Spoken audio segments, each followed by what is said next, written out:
This is an Audio Wool original.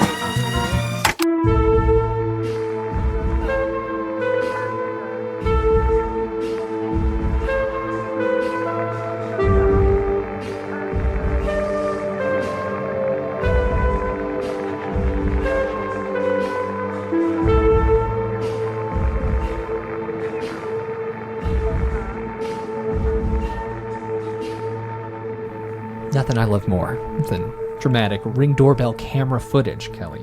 I actually get creeped out by a lot of that, but you know what's way cooler than Ring camera footage? What would that be? Realizing that I've made it as a researcher of UAP because a real scientist sat and talked to me for longer and ended up being late to talk to Ross Coulthart. Oh. Boy, you're really getting That some was play out of that one. Okay, I know. And it was just because he would have done the same thing, vice versa. Mitch Randall, just a really good human, incredibly bright and curious, exactly the kind of mind I like to discuss. And one of the reasons that I was really excited to go to Contact, I watched a presentation he gave at the recent Soul Foundation Symposium, which is Gary Nolan's project tied to UAP research.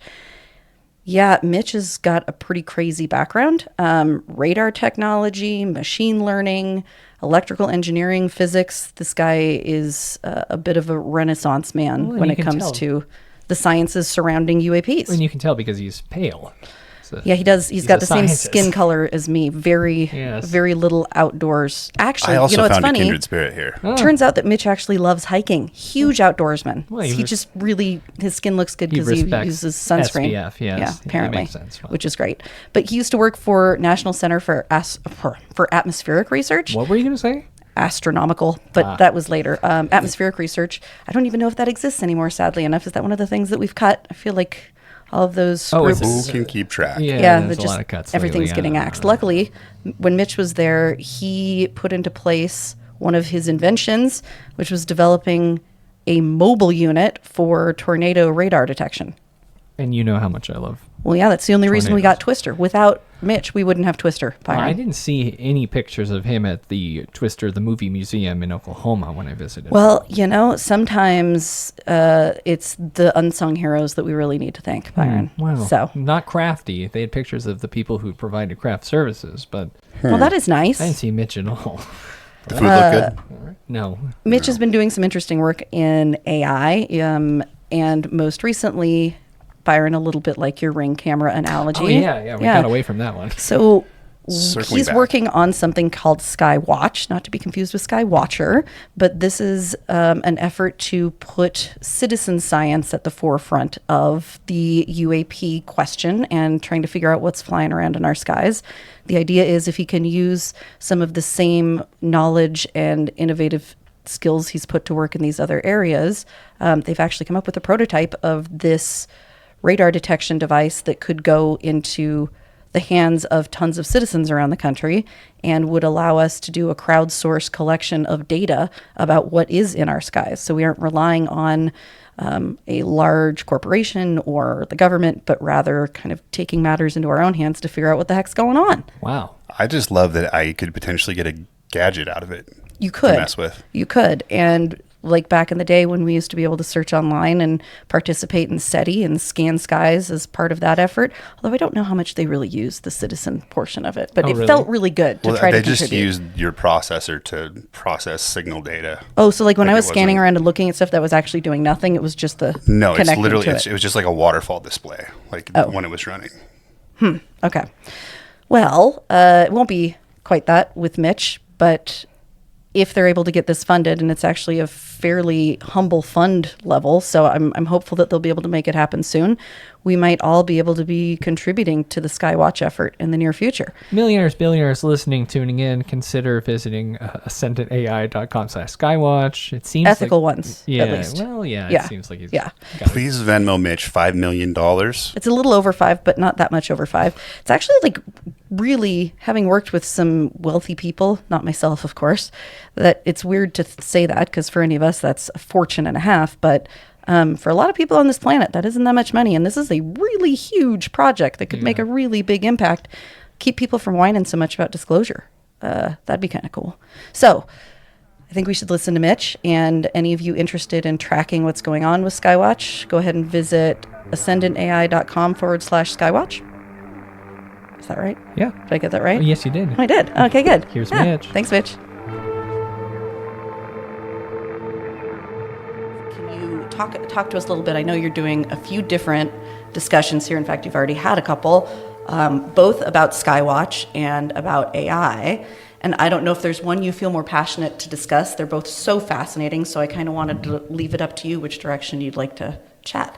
Definitely the UFO detector. Okay, excellent. Everybody sort of knows a little bit about AI and Yeah. is getting inundated with AI. Yeah. Of course, I was trying to give people a little bit of insight about maybe where it's going to go, and so they had a little knowledge of what to expect. Which is really helpful. Yeah, I Not think bad. so many of us that are outside of that intellectual loop, just everybody thinks Terminator and is a little bit nervous, right? So it's good to hear. Which from is what someone. I think. It is what you think. Okay. Okay. And you've been in the field for so long. I mean, if you were king for a day, what restrictions or what rules would you put on it? Or do you think that horse is out of the barn already and it's too I late? think the horse is out of the barn. The problem is that AI is basically being controlled by the wealth class.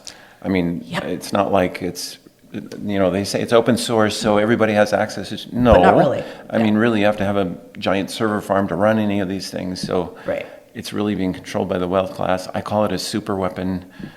The profit motive is off the charts because of Yeah. the benefit of, if somebody were to buy a robot, let's say you could replace a worker with a robot, even if it was $1 million, it would pay for itself in not very long. Right. Oh, yeah. Well, it's interesting. Well, never mind. I was going to go down. I feel like all of the hullabaloo at like Library of Congress and everybody getting fired tied to the AI information that was going on there was really interesting, and was one of those first pieces That's where a whole I said, rabbit hole right there. Yeah. Yeah, because yeah, I know. That was one of those like, wow, okay, this is, clearly there are no holes barred for this. So,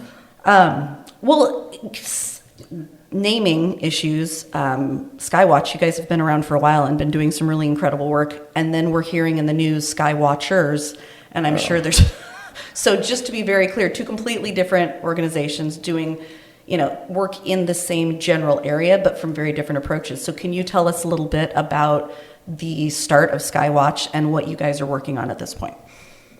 Yeah, I mean, Skywatch actually dates back to around 2000 for me. Right. So in 1995, Peter Davenport of the National UFO Reporting Center, and he just talked about that yesterday in his talk, he said right away he was getting inundated with phone calls. When he took over the National UFO Reporting Center, he thought 2 or 3 calls a week. Oh. Instead, it was 2 or 3 dozen calls a day. Yeah. So he was inundated, and he became, they say, necessity is the mother of invention, and he was like, we need to solve this without this kind of going on. So we need passive radar, and he had a little knowledge of even though his background's not electrical engineering. But anyway, I saw his paper around 2000. It had been on the website for 5 years before I ever saw it.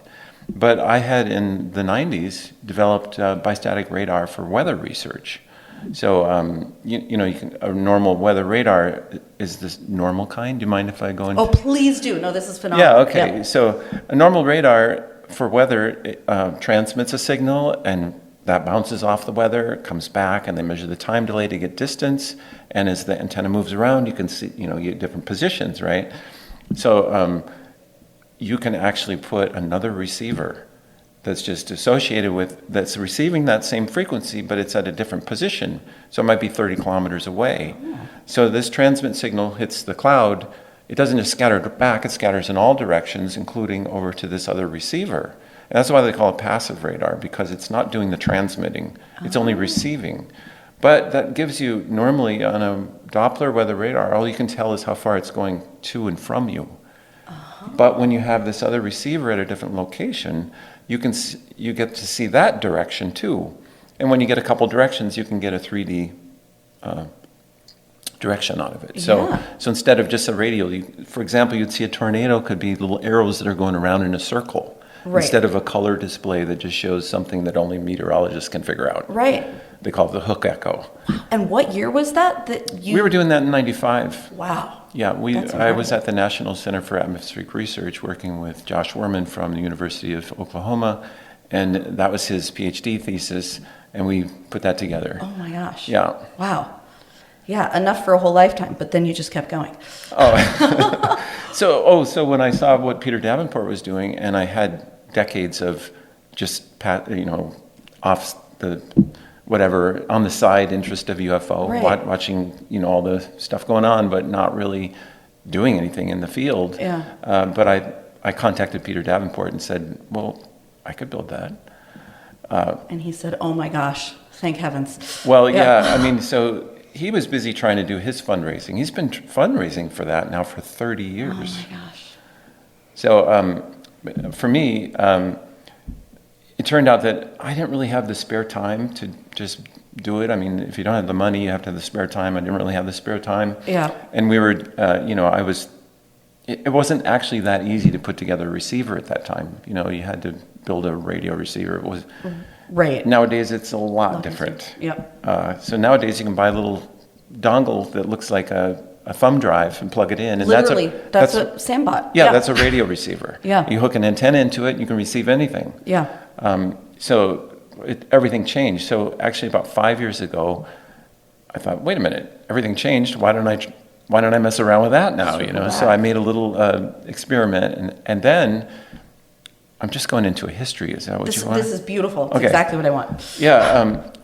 I saw the day that the Galileo Project started. So Avi Loeb had like a little, splash Launch. launch, Yeah. and I know the plan was, if you remember, the plan was to have 50 1-meter telescopes all across the country. And I thought, you can't find a UFO with a telescope. They go like Wrong this. device. Yeah, telescopes look like through a straw. You can't. Right. You're not going to find that. In fact, I should back up a little bit. I also developed in the 90s with Josh Werman the radar trucks, that storm chasing radar trucks that go chase the tornadoes. And I'm really familiar with instrument design. We at NCAR the National Center for Atmospheric Research had the world's best meteorological radars, but they're fixed. They're stationary. They're on the ground, and they scan around that site. Right. And if you don't have a tornado come through it, you'll never be able to study a tornado. And the odds of it coming through that specific spot. Yeah, and you use the word small. odds. That's exactly what the whole game for tornadoes is about, odds. Yeah. So the only way to get the odds is to put your radar in a truck and then drive to the tornado.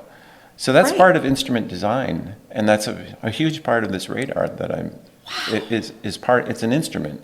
And the instrument, it doesn't matter if the instrument's accurate if it never sees something. Right. It's got to be accurate and also get the statistics up. So you Right. have odds of actually detecting Being able- something. yeah. But that's part of the design. So I had that in my back pocket too. But I saw that Avi Loeb wanted to use those telescopes, and I contacted him that day. And I have to say, I always say this too, because Avi Loeb has this, what do you call it? His reputation that precedes him Yes. is he yes. answers emails better than anyone in the world. Oh, So- really? So Oh my gosh. I wrote him, and like 15 minutes later, he wrote me back. Wow. And I got onto the Galileo Project to develop this radar, because the idea is they need something that scans the sky. Yep. So they know where to point the telescopes. Yeah. And so that was, 4 years ago? 21. Okay. Yep. And then from there, it took me about a year on the side, but with modern software-defined radio dongles, right? To get it to work and actually receive stuff. And then be honest with you, I just duplicated what was in a 2005 paper. So this technology is not like I invented it or radar's new or any of that stuff. In fact, yesterday Peter Davenport in his talk was talking about the first patent for passive radar was 1938.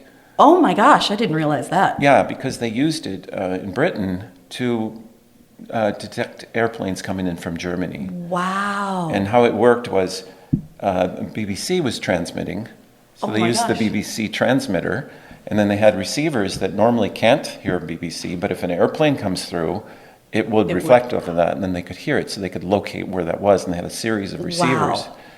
So, passive passive radar. Wow. Well, but a new application. I mean, that's part of what the invention part is. So. And in fact, just throw this out too, like passive radar it's not a new thing. The government tracks all the things that are in orbit, down to debris. So 10 centimeter things are all tracked out to geostationary satellite orbit, which is 22,000 miles.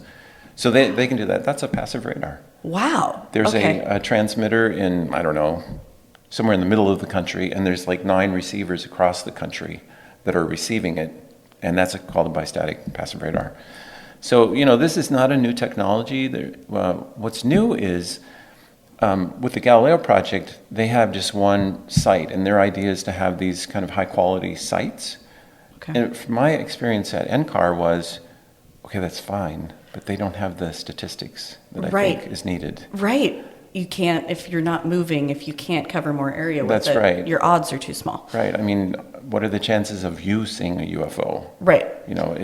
Yeah. Right. So, Right. to me, I wanted to take it a step further. So I took the idea and just started selling it, just trying to sell the idea to people to understand. And Peter Davenport, by the way, I have to say, has a level of frustration.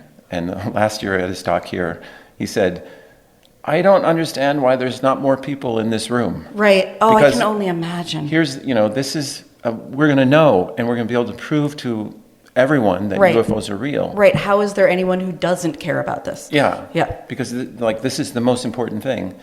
Let me just throw out this thing about the 5 observables. Oh, right? perfect. I was going to ask you about that, so that's wonderful. Right, because we know UFOs are out there. We have so many reports of what they do that we don't do. Right. So, silent supersonic flight, right? Or no control surfaces, and stealth operation, right? There's things that it do. The thing is that out of those 5 observables, I always forget exactly what they are when I go through. It's like, yeah. But there they are. Yep. Okay. Yep.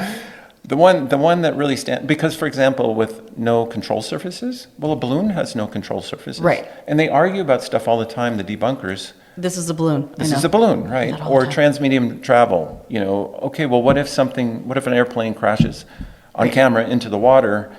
Right. Then they argue forever, like, well, that's transmedium travel, it must be UFO. No, it isn't, it's just an airplane crashing into the water. Right. So the thing is that instantaneous acceleration, that's the key. Because there's nothing else that does that. There's Not a nothing balloon, that does not a- that. Yeah, you can't, and we don't even, it's not even like, well, debunking, by the way, isn't to prove that an airplane crashed in the water.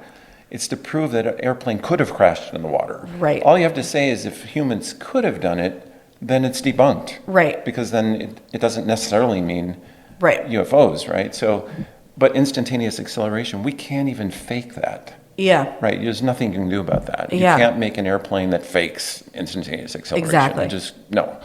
So that's where we stand with that. So the whole instrument design here is something that measures instantaneous acceleration. And if you can measure that, you have the holy grail of UFO measurement. Especially if you've got points scattered in enough places where the statistical odds, if it's happening up there, you're going to catch it.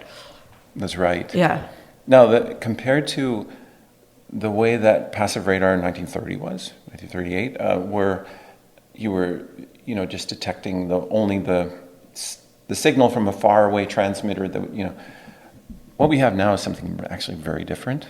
You can be immersed in FM transmitter signals from all the radio stations around, Right. and you can have your receiver picking up, and we can locate in distance or time delay actually all the objects. And the way it works is that FM transmitters are transmitting in every direction because all the customers are Right. in every direction. And then at your receiver antenna, you're also receiving it at every direction. So you'll see every airplane, for example. In my experiments, when I first got it working, I was like, why are there so many detections? There's like 100 detections on my screen. It's because in a 100-mile radius circle, there's 100 airplanes, almost anywhere at any wild. time. Wild. And I can see them all, and they're zipping around on the screen, Even the ones of the billionaires that try to keep themselves off the radar. Yeah, well, yeah. I mean, what they're doing is they're not transmitting with their transponder. Okay. But that has nothing to do with What what you're we're doing. Right. Right. No hiding from you guys. I love it. That's right. So they we actually use that signal, and the plan is to use that signal to confirm that we're doing the right thing, right? Because their signal will tell you their exact position and their exact velocity, and our instrument measures position and velocity, so we can calibrate in real time using 100 airplanes. Wow. So if somebody flies through our field of detection, doing instantaneous acceleration, and some debunker says, well, your instrument's broken that day, we'll just say, well, there was 100 airplanes that were doing exactly what our instrument said. Right. So Right. So we have online 24/7 calibration. Wow. There's so many advantages to it, but to get back to that other point too, sorry, I'm basically monologuing here. This is perfect. They hear me talk all the time. They want to hear you talk. I was going to say that, we were talking about with the radar truck, you want to be everywhere. In fact, the probability of detection is just the volume. Right. If you can see twice the volume, you get twice the probability of detection. Absolutely. Because they're just somewhere in that volume and you don't know where it is, right? Yeah. So we just are going to make the volume the United States. Everything from the surface of the United States to 80 kilometers. So in that model, how many of these do you need? Like, what kind of area would one of these devices cover? Right, and this is the train of logic here too. So you want to make sure that wherever something is, it's close enough that multiple receivers can see it. Because you want multiple data points. Well, if only one receiver sees it, you actually just know a time delay and you know a Doppler. You can't really work out anything So from you've that. got to have all of these overlapping. Yeah, Wow. and it turns out four. Okay. If you can have four on there, you can resolve it now down to a position and a 3D velocity. Wow. Yeah, and so that grid turns out to be about 30 kilometers. Okay. And I have, in my presentation, I show, a map that shows Minneapolis in the middle, and you can see, like 12 dots in the picture. It's not that many. Right. But that works out for the country about 10,000 dots. Wow. So okay. 10,000 receivers. Yeah. And then in terms of instrument design, you go, well, we're not going to hire 10,000 scientists You can't. and have 10,000 installations. The way to do this is citizen science. Which also has the incredible benefit right now of, there's so much, unfortunately, distrust in our country right now. And when it's in the hands of citizens rather than some higher power, be that institution or government, Right. it also has credibility just by virtue of that positioning, too. When I by a fluke, was able to present this at Seoul in November because of a cancellation, the Seoul Foundation. Earlier that morning, there was a little panel discussion where a government insider said, a very knowledgeable person said, actually the president doesn't have to be informed about special access programs. I don't understand how that isn't clear to everybody at this point. Like, if all the presidents knew all these things, we would know everything at this point. I would have thought the president would at least know that they exist, and apparently that's not necessary. Yeah. Oops. So here you have a bunch of people asking the government, please show us what you have, show us what you have.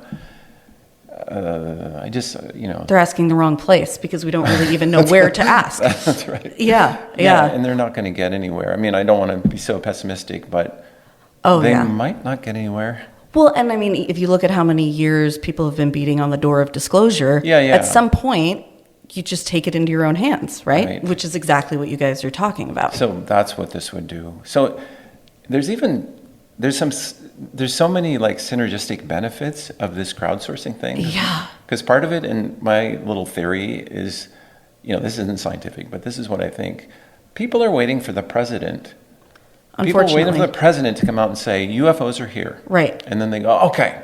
All right. Problem solved. Right. Because people don't want to take all this information that's so hard that, it takes a whole career to compile and then analyze it and come to the conclusion that aliens are here. Right. That's what each person, people don't have that much time. No. Or, energy. So you always want okay, if the president said it, then they must have figured it out, gone through all that data and made the determination, and it's true. So part of this is now you have a bunch of citizen scientists. And part of this is when the data comes in, it goes to a web page where you click on it. And everybody can see it. Everybody can see it. It's incredible. Even before a scientist looks at what that is, right? Yep. You can see, what was that? Why did that thing take a right-hand turn at Mach 3? Right. That doesn't seem right. Right. Everyone will see that. There's 10,000 people at least are thinking like, was that my receiver? Yeah. I hope that was me, Well, and just the curiosity it generates too. It's interesting. Yesterday Right. we talked to Mark D'Antonio, and just the idea of trying to get more people on board with the curiosity and involved in it, Right. rather than, as you said, sitting back and taking this passive approach. I'm going to wait for them to tell me, and at that point I'll believe. And Right. that probably isn't going to happen. But if you get people understanding and enthusiastic about it, it's just an incredible experience for everybody. And then everybody's eyes on those screens and seeing, okay, this is the Right. data that's coming up. Man. Right. So we just need to find a billionaire at the end of their life that really wants to leave everything to Skywatch. Yeah, and then we've packaged this together with the National UFO Reporting Center. So I want to talk about that because there's one other instrument that is capable of making this measurement, Oh. and that's your cell phone. Oh. So normally when a person, we have one of the debunking things is, why aren't there more videos of UFOs, right? Well, Right. the problem is, if you see this thing that happens for 5 seconds and amazes you or whatever, you're not going to pull out your phone, start searching around for the camera. Right. People don't do that, and we know that for a fact because people Right. have sightings and they don't pull out their camera. Right. Okay. And then the other part of it is, who cares if you have a picture? It just, What does that prove? Because we can do anything now with those that's pictures. right. Yeah. That's right.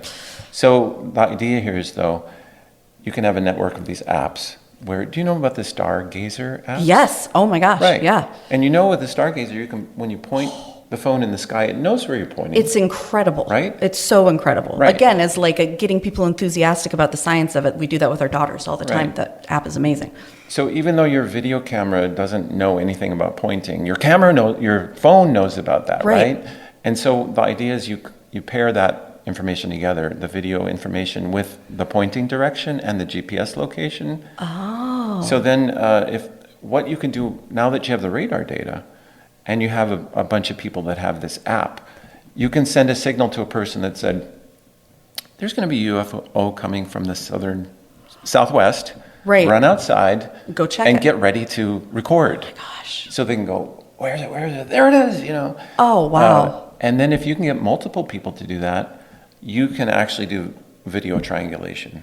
So you push notifications, basically? Yeah, push notifications to get people aware of it, right? And then maybe multiple people can get a bead on it and actually see it. If you get that, now you have independent instrumentation, independent confirmation. And that is like gold. Right. So if the debunkers say, oh, there was anomalous propagation, or there was cloud cover or some, Lens blah, blah, flare, blah. whatever. Yeah. Then you can say, okay, well then how come it shows up in the same place the video showed it? Right. We're going the same speed. Right. Yeah, it's so interesting because at this point, we need multiple data points Right. of the same item from different devices, different systems in order for anybody to give it any credence. So that's, wow. And then the other part of it is you have NUFORC, the National UFO Reporting Center. Its job is to collect eyewitness reports. Yep. So what if on top of that you have eyewitness reports? Which aren't great alone, but when right. they are, again, tied to these other pieces of data, then Right. it's... So that's the idea is wow. to get you're looking for instantaneous acceleration. So you're not just looking at a point of light. So what if you have independent confirmation of a point of light? Right. Right? We want independent confirmation of this instantaneous acceleration because that's kind of like a hands down, you're It's done. the king of the castle for the 5 observables. Yeah. That's right. Yeah. Okay. So another thing that occurred to me later, which kind of blew my mind when it just kind of popped in my mind, which is, what if you have like a cattle mutilation that's reported Oh, yeah. on NUFORC, but there's also radar data of it? We don't have anything like that. Oh, wow. Or what if there's an abduction Right. And and a something was- report of something overhead? Wow. So those kind of things. And I just want to, actually I've hit a lot of the points, by the way, but Yeah. one of the things I do want to mention is I come from the National Center for Atmospheric Research as an instrument developer, Right. right? And one thing we always do is we build an instrument And then we always do the characterization. And you write a scientific paper that says, here's my instrument, here's what it does, here's its accuracy, here's its weak points, here's everything about that instrument, so that when you gather data with the instrument, the scientist knows exactly what that data means. They know exactly how much to trust it, what are the, what things can trick it, all this stuff. So that's exactly what we'll do with the radar. It's a scientific instrument. We'll also do that with the phones. They are a scientific instrument. They have a certain accuracy. Are there, just for, everybody's knowledge, are there phones that are more accurate than others? Like, what's the gold standard for the accuracy? Which phone is like... It doesn't even matter what the actual accuracy is, but it just matters characterizing that. Knowing, having those data points down so you can use that in your calculations. That's right. Yeah. You say, okay, this one's accurate to 3 degrees, that one's accurate to 5 degrees. Right. And then you know that. So then you can put error bounds on the calculation that comes out of the triangulation. And the same thing is true. I want to see, this is my pet project, my pet want, I guess. They need to do that with witness testimony. Because some witness, there needs to be a study. This needs to be characterized as an instrument. If it's a military person who's a trained observer who's flying and during a military mission or something like that, that means something. That has a certain accuracy. If it's some other person who, whatever, everything has a different level of accuracy, and there should be some way, especially with AI, absolutely, to characterize and come out with a quality number or something essentially like that. a much more advanced, multifaceted lie detector test of what are the different variables that would dictate whether this person's story is accurate versus not. And it's interesting because, again, these are the scientific perspectives that I feel like have probably been discussed on the sidelines for years, but now we're hearing them discussed in the mainstream, and people are shouting these things from the rooftops. And because of the Soul Foundation and Galileo Project and people like you, we've got actual people with scientific background that are willing to investigate these problems. So that's incredible. Yeah, there's scientific groups. There's the Scientific Coalition for UAP Study. Okay. SCU. I'm going to write it down. And then there's the Galileo Project. Yep. These are full of PhDs who would be so happy to help characterize these instruments. Right. Look at the results of the measurements that we make, go through the data, write the papers about the UAP, what the acceleration was, et cetera, et cetera. So, that's the whole infrastructure is right there. And New Fork, the National UFO Reporting Center, is ready to collaborate with those groups. Which is incredible because they've been around for so long, and not to take anything away from Peter Davenport, but he's been doing this work without those rich scientific components involved. And I feel like has been just holding the door for so long, and now I can see why he would be frustrated during a talk, but there are, even if the rooms aren't full, there are scientists that are really excited to get on board, and hopefully younger scientists hearing about this that are going to be coming up and more excited. Yeah. Wow. To me, the bottom line, it doesn't seem hard to me to extrapolate where this is going to go. Right. In fact, when I was presenting this to a group of scientists, at one point I said, we could see a UFO event every week. And one of the scientists said, no, I don't think so. Maybe once a month. Ooh. And I thought, you need to look at the data from Peter Davenport. But even so, once a month, are you kidding me? We can prove UFOs are real once a month. Okay, I'll take it. Right. That's fine. What is the pushback that you hear in the most scientific circles, when you're presenting this to those type of folks? Most people are not aware that this is an old proven technology. So there's kind of a question like, does it work? But they're scientists, that's fine. Right. At the National Center for Atmospheric Research, as an instrument developer, basically engineering, we would develop stuff the scientists didn't even know they needed yet. We know what they're looking for, what they're trying to measure, but we would come up with instruments that could do it that they didn't know we could do. So you're anticipating one step ahead. Yeah, because it's all about technology. It's all about what can we do with the technology. They might have this wish list, but what really matters is what we can do. Right. And it's, so I've never expected a scientist to know anything about instrumentation, about, whether it's doable, practical, cost effective. That's not what their job is. Right. So that's kind of what the pushback I've got is Okay. an uncertainty like, this can't possibly work. That's too good. Right. Or something like that, you know. Well, and we talked about this a little before we started, but I was unaware of, even from a legal standpoint, I mean, if somebody spent their whole career in academia and they've become a tenured professor, there is a fear of losing that. But you were talking about John Mack years ago actually helped set the case law to protect those He did. people. So are most, PhDs and tenured professors, are they aware of that case law kind of as their backstop at this point? Or do you think that's pretty widely known? I mean, I think Maybe. we're kind of beyond that. I don't think Yeah, people are okay. worried about losing their tenure Which now. is wonderful to hear. Yeah, I mean, I could be wrong, but that's what I Oh, think. that's I mean, you have wonderful Avi to Loeb. He's true. the chair of the astrophysics department at Right. Yeah, Harvard. even drawing the contrast between John Mack and Avi. Like, clearly something has changed over the years because Yeah. he's had a better experience than Mack had, obviously. Right. I don't think they're trying to take away his tenure. Yeah. Yeah. Well, that's good. It's funny, I was sitting on the sidelines and I was like, oh man, I hope that it really is as accepted inside as it feels like from the outside.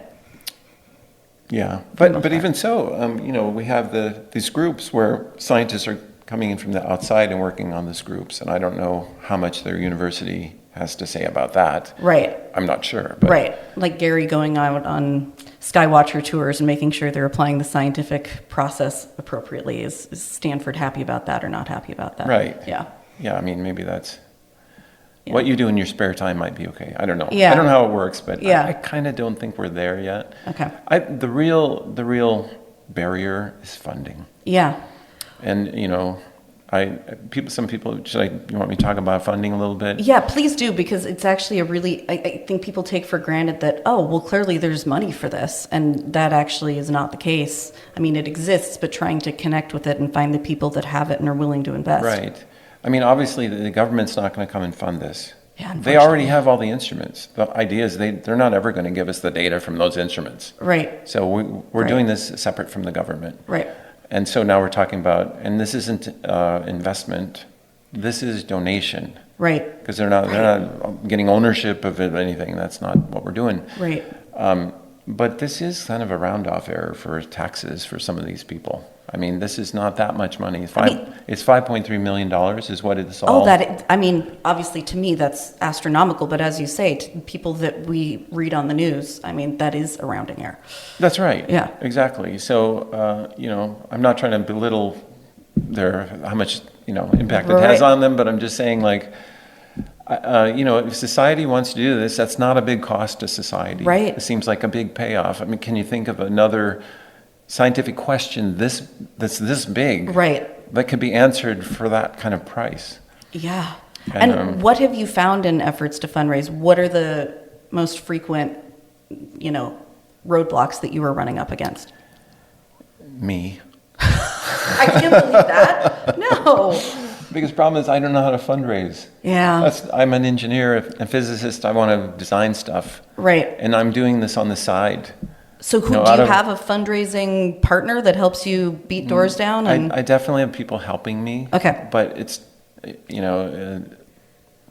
there's just people who happen to be very interested in this and want to help. Right. But, none of us are experts at fundraising. Fundraising, yeah. And, the hope is a knock comes on the door someday.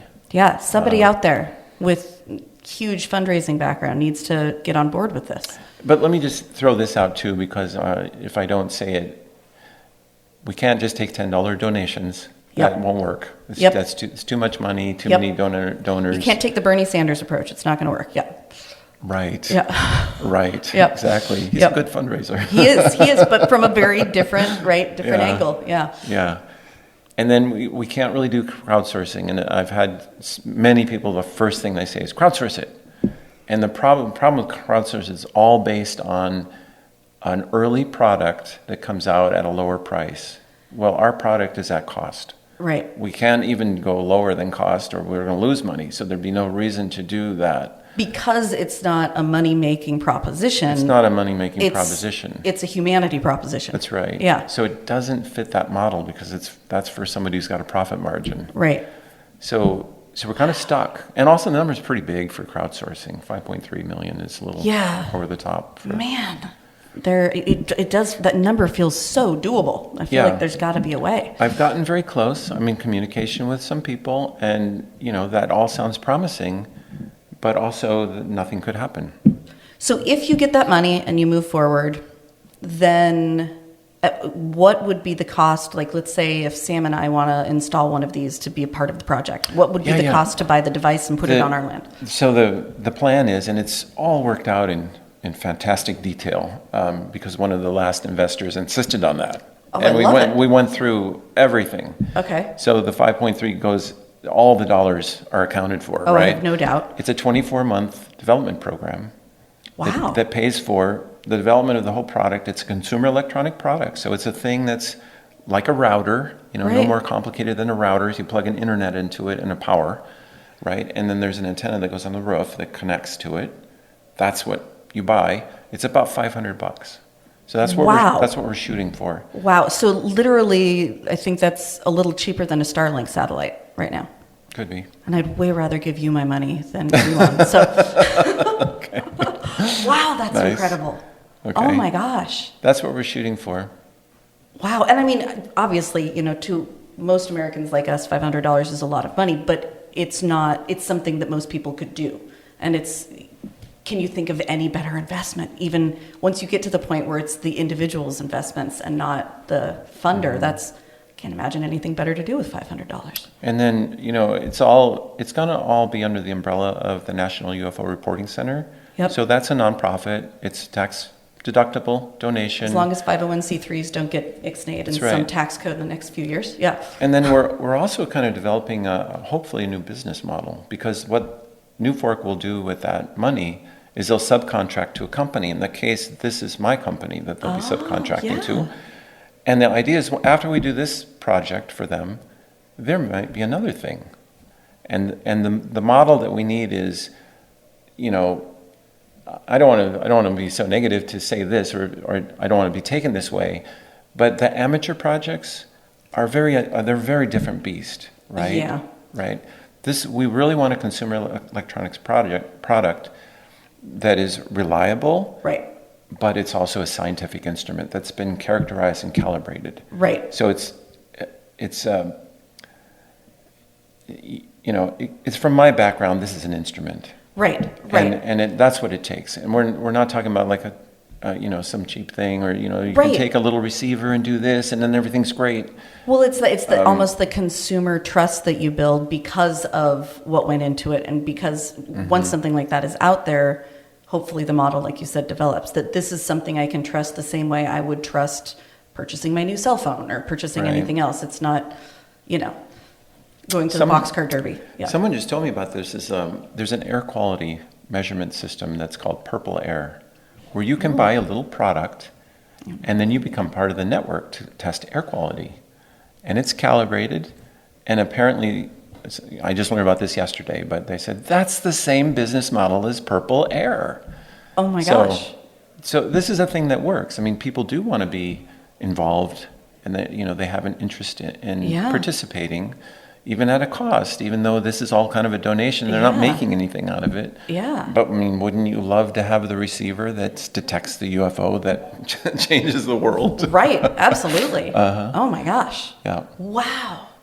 Wow. Okay. So, yeah. And the app, do you guys have, because the other component you mentioned was the app with the phones. Do Yeah. you guys have the app developed already? No. Okay. So, I was talking a little bit about that earlier. Yeah.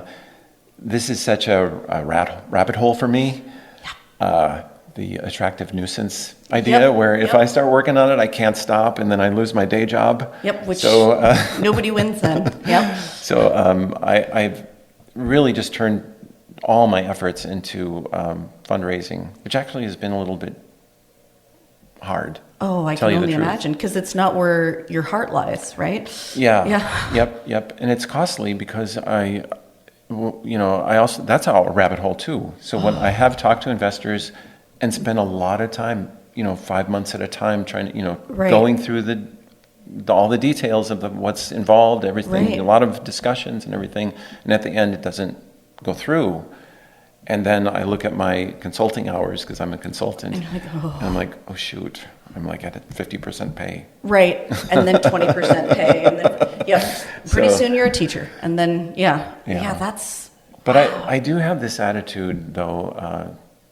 I don't know if this is good or not. It But seems good. My attitude is I happen to have the expertise and the team that can do this for 5.3. By the way, if you can buy a single passive radar for $2 to $5 million. That's how much the military versions are. They sell them in Europe, and you Wow. can buy them. Wow. So, and I'm going to make one for 500. I have the team ready to go. I have, the opportunity is sort of perfect match for what I can do. So this is kind of a steal at 5.3 million. Yeah. And my attitude is like, well, let's see if society thinks it's worth it. Okay, so And question. if they don't, I'll just say, well, society didn't want it. If government did come and say, okay, we like this idea of a much more budget-friendly version, we'll give you the money, what would you do? I might take it. Because there's a whole big thing about controlled disclosure Yeah. versus catastrophic. Yep. And the fact that maybe if they even let me do this radar, Right. maybe I'm part of controlled That disclosure would without be- knowing it. Yeah. So if they came to me, I would think, okay, I'm part of controlled disclosure now, but that's pretty Let's good. build it. Yeah, Right. maybe.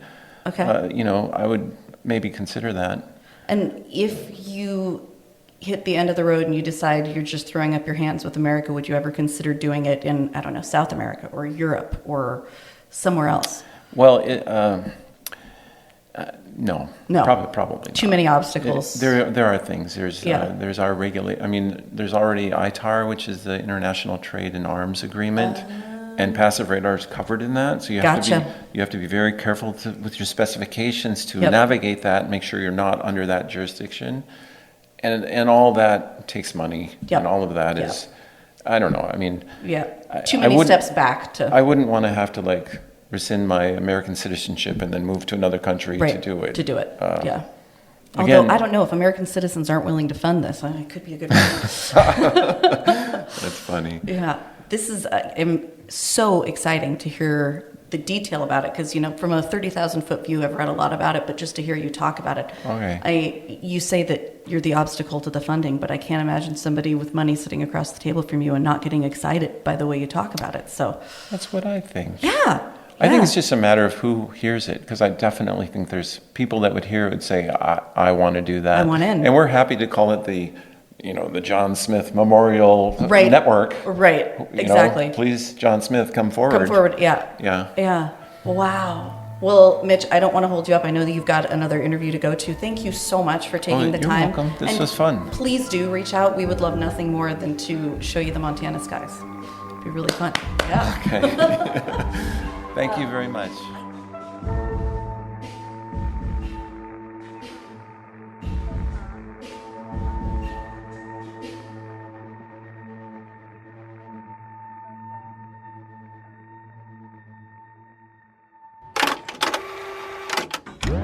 You've been listening to an Audio Wool original, produced by Byron McCoy.